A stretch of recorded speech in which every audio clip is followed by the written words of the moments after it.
Everybody knows Buzzfeed as a garbage website that publishes garbage articles, full of woke nonsense and progressive apologia. But did you know that Buzzfeed actually began as something completely different? This is the founder of Buzzfeed, Jonah Peretti. His first footprint, at least in terms of online stuff, was back in 2001, when his email exchange with Nike went viral. It was actually published on The Guardian way back then. Nike was offering a custom shoe printing service, where you can ask them to print whatever words you like on a pair of shoes. Peretti asked for a pair of Nike shoes with the word sweatshop embroidered on them, which Nike refused to do. Nike emailed him stating that the custom text was cancelled because it 1. Contained intellectual property, 2. Contained the name of an athlete or team that Nike didn't have a contract with, 3. It was left blank, or 4. It contained inappropriate slang or profanity. Nike didn't say which rule had been violated, so Peretti replied by saying that sweatshop isn't trademark, it's not the name of an athlete, it's not blank, and it's not profanity, and that he wanted to remember the toil and labor of the children that made his shoes. Nike responded, stating that sweatshop was indeed inappropriate slang. Peretti replied by citing Webster's dictionary, where it's written that sweatshop isn't slang but is actually a normal word. Nike finally pulled the obvious trump card. They can actually just decline service for any reason they want. Peretti then requested that instead of the embroidery, Nike send him a picture of the 10-year-old Vietnamese girl making his shoes. That was a wild ride, and I can appreciate a good troll, but Peretti's politics are pretty clear from this exchange. Back in 2001, when this happened, he would have been in his mid-20s, and he likely viewed himself as some flavor of revolutionary. He graduated from the University of California in Santa Cruz in 1996 with a degree in environmental studies, with his most notable academic work being the article Capitalism and Schizophrenia, published in a journal of critical theory called Negations. Peretti's 1996 paper sets the stage for the rest of his career. Here's how it begins. Every major corporation in the world has a website offering product information, interactive advertisements, and increasingly, the ability to buy products online. Discount books from Amazon.com, pizza delivery from pizzanet.net, stocks from Schwab.com, and just about anything else you can imagine, like the virtual mall, virtumall.com, are available for purchase in cyberspace. Wow, this paper really was written in 1996. My central contention is that late capitalism not only accelerates the flow of capital, but also accelerates the rate at which subjects assume identities. Identity formation is inextricably linked to the urge to consume, and therefore the acceleration of capitalism necessitates an increase in the rate at which individuals assume and shed identities. The internet is one of many late capitalist phenomenon that allow for more flexible, rapid, and profitable mechanisms of identity formation. This almost sounds prophetic, doesn't it? Identity politics is a primary tool of the left, though the right has begun to pick it up as well in recent years. And despite the left's anti-capitalist stance, they have hyper-capitalized their identities. From your random leftoid consumer demanding that you watch Captain Marvel or Black Panther or Harley Quinn or else you're a bigot, to breadtubers growing ridiculously wealthy off the backs of their viewers, while simultaneously agitating for a revolution, to champagne socialist coffee shop co-ops, to progressive clothing brands selling Che Guevara t-shirts and trans rights hats, all of them made in overseas sweatshops. Most of the paper is spent drawing links between capitalism and schizophrenia, as the title would suggest. The point seems to be that the postmodernist youth art of the 1990s, the erraticness of MTV programming is used as an example repeatedly, is schizophrenic in nature. It mimics the schizophrenic experience. As such, the capitalist mindset and the schizophrenic mindset are identical. Mindless nonsense meant to be consumed unthinkingly with no real purpose behind it.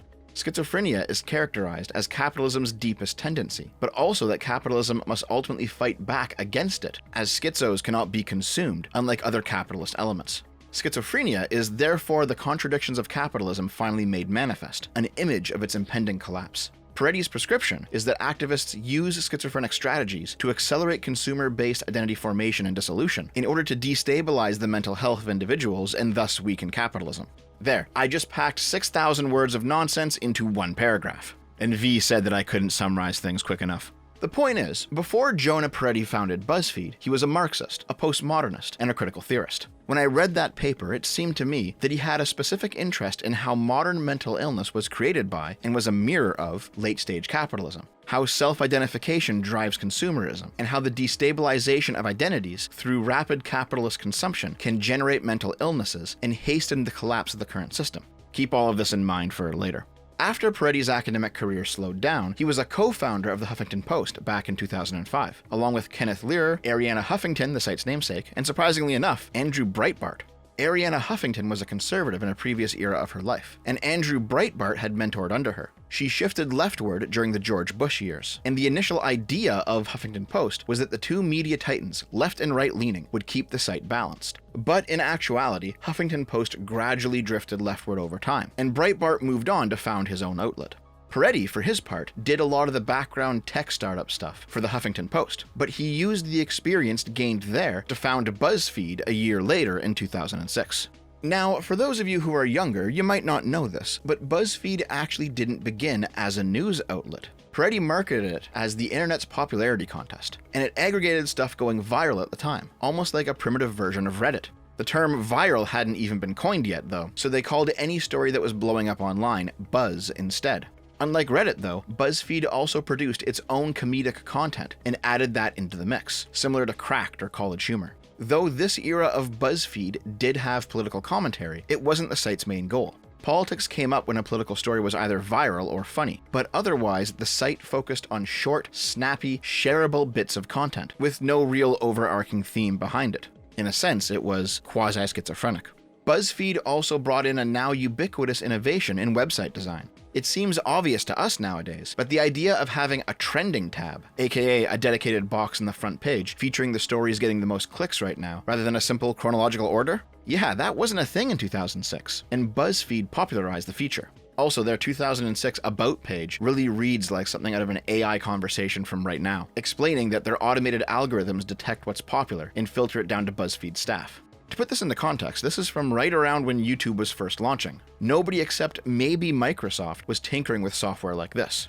Of course, they could also just be blowing smoke up our asses, who knows. BuzzFeed made the official jump from comedy aggregator to political news outlet in 2012, when it was the first publication, both online and print, to break the news that John McCain was going to endorse Mitt Romney in the 2012 presidential race. Breaking the story first massively raised BuzzFeed's profile and led to several rounds of investment, with the intention of turning BuzzFeed into a serious force in political news. And though Peretti would use the investment capital to massively expand BuzzFeed out, that didn't really change its reliability in the eyes of the public. A 2014 Pew Research Center survey found that while the majority of people didn't even know or care about BuzzFeed, most people who did viewed it as an inaccurate news source. In order to combat this, BuzzFeed's Real Journalism split off into BuzzFeedNews.com, but that didn't really help them. BuzzFeed's actual history of reporting basically shows us that there is no barrel too deep that they won't scrape the bottom of it. Following in Gawker's footsteps, BuzzFeed has no problem holding a double standard when it comes to celebrity nude photos. They published an article decrying people wanting to see the Jennifer Lawrence nudes, but they were completely okay with DaBabies. BuzzFeed staff have been fired for plagiarism, and not just some random intern, but senior reporters. They have no problem publishing stories without confirming the evidence that they're citing in the story. And of course, BuzzFeed published the legendary Trump Piss dossier back in January of 2017. I don't know if you remember, it really went viral back then. The majority of the political claims in it, regardless of their veracity, were completely overshadowed by the fact that the dossier falsely claimed that Trump rented out the same hotel room that Obama stayed in Moscow, hired prostitutes, pissed all over them in the same bed Obama slept in, and that the Russians caught it all on tape and they were blackmailing Trump with it. That was all fake, by the way. No other news outlet would touch that shit with a 10-foot pole, but BuzzFeed jumped right into the piss pit without a second thought. They even admitted, again, they had not actually verified the contents of the dossier, and other journalists were rightly angry with them for undermining the integrity of their profession, which is prophetic considering the state of journalism 6 years later. But nonetheless, they had a point back then. They lost those morals to Trump derangement syndrome eventually, but the objection to BuzzFeed's actions was rooted in the idea that journalism had to focus on accuracy rather than partisanship, which is a good objection even if they eventually abandon the principle. And then there's the financial troubles. By the end of 2017, the company still wasn't profitable, and in response to investor pressure, Peretti began to close the doors of some of BuzzFeed's satellite outlets and laid off a round of employees, 100 in the States, 100 in France, and 45 in the UK. Another round of layoffs hit in 2019, this time approximately 200 people. In 2020, BuzzFeed shut down its UK and Australian divisions entirely. In March of 2022, 3 top editors announced that they'd be resigning, and that the whole of BuzzFeed News itself would be facing widespread layoffs. And with the writing on the wall, BuzzFeed News was finally shut down on April 20th, 2023. That doesn't mean that Peretti is without a news mouthpiece, though. The fail upward success of Buzzfeed allowed him to eventually purchase the Huffington Post, his old stomping grounds, and his plan seems to be to focus on making news content over there and leave Buzzfeed for trash, I guess. In an email to his staff, Peretti said, "I made the decision to overinvest in Buzzfeed News because I love their work and their mission so much. This made me slow to accept that the big platforms wouldn't provide the distribution or the financial support required to support premium, free journalism purpose-built for social media." To be fair, Buzzfeed has published some good work. They won a Pulitzer for their expose on the Uyghur genocide in China, but they've also done a lot of garbage. They've done mostly garbage, in fact. Amidst all of this, a failing company, no profitability for years, would it surprise you to learn that Buzzfeed also had strikes? Yes, despite Buzzfeed being run by an ideological Marxist, there were still labor disputes. Who would have thought?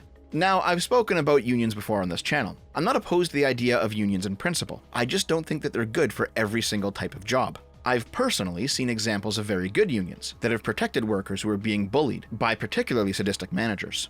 I've also personally seen examples of bad unions, where the worst employees were simply allowed to fail upward due to their seniority. A union is not a guarantee that things in the workplace will be better. A union is simply what it says on the tin: collective bargaining. In a job where your skills are in high demand, where you're raking in the money, and other companies are actually headhunting you and giving you better offers, you don't need a union. In that case, the worker actually has the power, despite how Marxists might cry about how that can never be true, because their labor is specialized and rare. They can actually negotiate on their own for a good contract. In other words, individual bargaining. Low-skill workers whose labor isn't individually very valuable, they don't have those perks, which is the main argument for collective bargaining. However, history has also shown us that collective bargaining in the face of a collapsing market does nothing. It's one thing when the industry is booming and the owners of businesses are rat-fucking their employees. Unions can do some good work there to get the standards of living up for their workers. But in an industry that is shrinking, where there is actually little money to be made, the demands of unionization tend to hasten the company's demise, rather than actually help any workers out. To put it simply, you just can't squeeze any more blood out of that stone. And that's the situation that Buzzfeed has consistently found itself in. From 2017 onward, while Peretti was downsizing his company again and again in an attempt to keep his head above water, he was also facing demands from his workforce to unionize. These efforts finally came to a head in February of 2019, where the employees of Buzzfeed News voted to unionize. At the time, the editor-in-chief stated, "We look forward to meeting with the organizers to discuss a way towards voluntarily recognizing the union." But when it came time to actually sit down and work it out in April, the executives failed to show up for the meeting. The Buzzfeed News Union on Twitter put them on blast with a viral tweet and staged a walkout in response. But by 2021, they still hadn't hammered out an agreement. Another viral tweet, another walkout. And when all the layoffs came in 2023, the Buzzfeed News Union Twitter account was crying about how unfair it all was, and shilling a GoFundMe for the former employees. The union, for all of its news coverage, for all of its agitation, for all of its walkouts and threats of strikes and viral tweets, only ever managed to get Buzzfeed to come to a tentative agreement in March of 2022. Various unionistas were hailing this as a huge win at the time, but considering that the fucking business died a year later, it didn't really matter. Now, I don't think that unionization killed Buzzfeed. Far from it. But do you think that spending even more on labor while already not being profitable would have helped their situation? Obviously not. Peretti himself was ultimately opposed to the idea of unionization, despite what his politics might make you believe. Back in 2015, he was asked about unionization and gave a pretty long, in-depth reply. "I think unions have had a positive impact in a lot of places, like if you're working on an assembly line, and if you're negotiating with management, it can make a huge difference, particularly when labor is more replaceable. I don't think a union is right for Buzzfeed for two reasons. One, I think the way we pattern Buzzfeed is after companies like Google and Facebook, and the tech startups are very competitive for talent. They're all trying to get the best talent. That's how I see Buzzfeed as well. We need to provide amazing benefits. We need to provide as much incentive for people to pick Buzzfeed over any other company. A lot of the best new economy companies are environments where there's an alliance between managers and employees. People have shared goals. Benefits and perks and compensation are very competitive, and I feel like that's the kind of market we're in. A lot of times when you look at companies that have unionized, the relationship is much more adversarial. I think that actually wouldn't be very good for employees at Buzzfeed, particularly people who are writers and reporters, because the comps for writers and reporters are much less favorable than the comps for startup companies and tech companies. In general, I don't think it's the right idea for us. The other thing about Buzzfeed is that we're global. Most unions are national. We have people who move between different roles, and in general, unions do a lot of defining clearly what individual roles are and what a job function is. So for a flexible, dynamic company, it isn't something I think would be great. There's a lot of good points in here, like how BuzzFeed is already incentivized to keep talent around through better offers due to the competitiveness of their market, which isn't the case in blue-collar work. But I think the most interesting point is when he mentioned that he views BuzzFeed as having an alliance between managers and employees, where other industries have more adversarial relationships. Now, Peretti is a Marxist. We established that at the beginning of the video. He should know that in Marxian terms, the managers and employees, the bourgeois and the proletariat, are inherently in an adversarial relationship due to their differing connection to the means of production. The bourgeois own the means of production and seek to extract surplus value from the proletariat. The proletariat work the means of production, and they must sell their labor in order to survive. Socialists view this relationship as inherently exploitative. It cannot not be adversarial in their book. It's impossible for them to have aligned goals in their view. When Peretti talks about the alliance between managers and employees, this is what socialists call class collaborationism. Because the adversarial relationship between the bourgeois and the proletariat is inherent to the Marxian class dynamic, it can only be abolished through abolishing the bourgeois itself and making the means of production worker-owned. Any other relationship that allows the class dynamic to continue, even if some workers are treated better than others, is collaboration between the classes. Socialists use the word collaboration specifically to call upon images of the downtrodden collaborating with their oppressor, victims collaborating with their overlords. Oh, and of course, they call it fascist. In other words, by the socialists' own morality, it doesn't matter that Peretti is himself an ideologically committed Marxist. He's still bourgeois. He's still the owner of the means of production, the head of an extractive institution that inherently oppresses the workers by trading capital for their labor and not giving them ownership. Regardless of his personal beliefs, he is still behaving like a capitalist. Now, in the real world, that's because as creator of a company, you're responsible for it. It's both your labor and your capital that created it. If you took loans or investment money to grow the company, you're responsible for that too. And the workers just aren't. In fact, the workers are often entirely oblivious to the responsibilities of ownership, which is how they were all so stupid as to make demands of BuzzFeed while they weren't even fucking solvent to begin with. But in the socialist la-la land, Peretti is a class traitor, and probably a fascist capitalist pig. Every time a round of layoffs would hit, or BuzzFeed announced another satellite was closing its doors, other media outlets would immediately start to sing their praises, talking about how important it was that BuzzFeed continue, how unfair it was that they were failing, all that jazz. The journalist class is always hypersensitive when one of their fellow propaganda arms withers and dies. They all, of course, blame late-stage capitalism, or social media megacorpos, or whatever. Never once is the question asked, do these companies fail because the public at large just doesn't like the slop they put out? There's a detailed timeline of BuzzFeed's decline, which is quite interesting to read. Too much detail for this video. It goes into stock price fluctuations, universally going down since public in 2021, the slow hollowing out of BuzzFeed News, and Peretti's denial that it's even happening to him, the ramping up of using AI to create the most banal of their content, instead of having to employ writers to pen the next Game of Thrones or Marvel online quiz. But it's all for naught. BuzzFeed News has closed its doors, and BuzzFeed itself is on life support. This is part of a wider trend of layoffs, strikes, and bankruptcies all across corporate media. Vice, Vox, Insider, Disney, Washington Post, NPC, plus the writers and actors strikes, all stuff that I'll cover in future videos. It's all going up in flames, and it's not because of late-stage capitalism or whatever. It's because your average person just doesn't care to consume what they put out anymore. People are tired of the everything is political mantra that lies at the heart of all of their publishing. They're tired of diversity, inclusivity, equity being a constant political statement. They're tired that companies, at the behest of champagne socialists like Peretti, have turned each possible brand, outlet, and franchise into a soapbox. They're not even necessarily tired of politics itself. The recent political drama about Trump's documents or the Hunter Biden court case are popular enough. They're tired of no longer having spaces where politics isn't talked about. This is the noose that Peretti tied for BuzzFeed long before it was even born, all the way back when he was a critical theory academic, and BuzzFeed has been slowly strangling within it for the better part of 2 decades. Anyone who looks at Peretti's career can understand this right away. This outcome was inevitable.